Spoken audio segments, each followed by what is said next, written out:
How can you as a student disagree with your supervisor or agree with them but wanting to expand their idea further without sounding disrespectful, defensive, or like you know better than them? This is unwritten academic skill and no one teaches it properly. At least that's what I think. Most students do one of two things.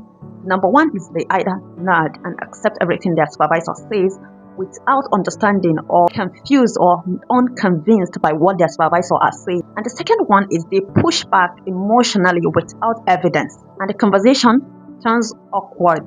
Now, neither approaches works. What supervisors expect is actually something else entirely. They expect you to know how to engage like a junior colleague, not a silent one and not argumentative one.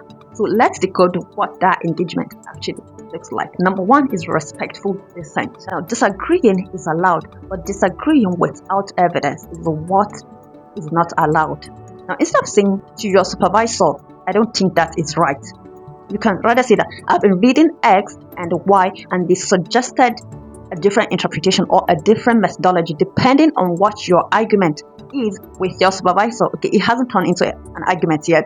It's still a conversation. So that tells your supervisor that you are not being stubborn, you are being scholarly, you are doing what a student should do, you are doing what a researcher should do.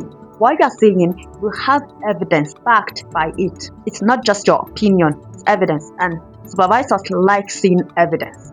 When you say something, just provide a reason for it, and that's it. Now, the second one is building on their idea. Now, agreement doesn't mean the conversation stops there. If you really, really want to expand on their idea or add something to what they've said, then you don't have to just say yes to what they say. Like, just because your supervisor said it is X, you don't just fold your arms and be like, okay, X it is. No, if you really have something valuable that you really, really want to contribute, then you should also know how to expand on their idea. For example, if your supervisor says something about patient education, you can say something like, your point about patient education made me think about whether health literacy might also influence this outcome.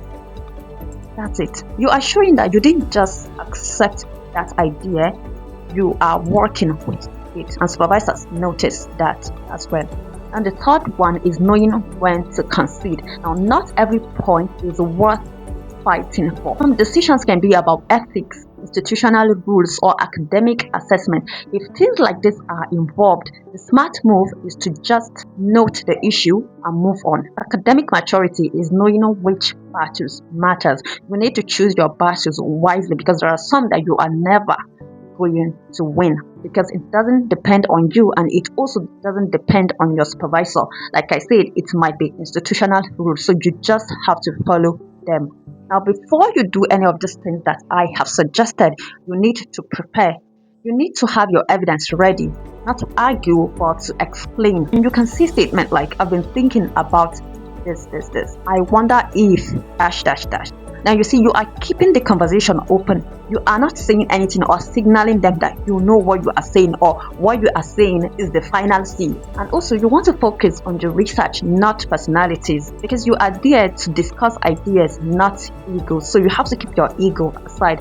Hopefully, they are going to keep theirs aside too. And also, you can ask open-ended questions. For example, can you help me explain how X affects Y in this context? That invites conversation and guidance instead of conflict. Academic conversations shape how supervisors see you, not just as a student, but as a developing scholar. What's the trickiest conversation you've ever had with a supervisor, or the one that you are nervous about? Share it in the comments. Let's unpack it together, and please subscribe to my channel, and I'll see you in my next video. Bye.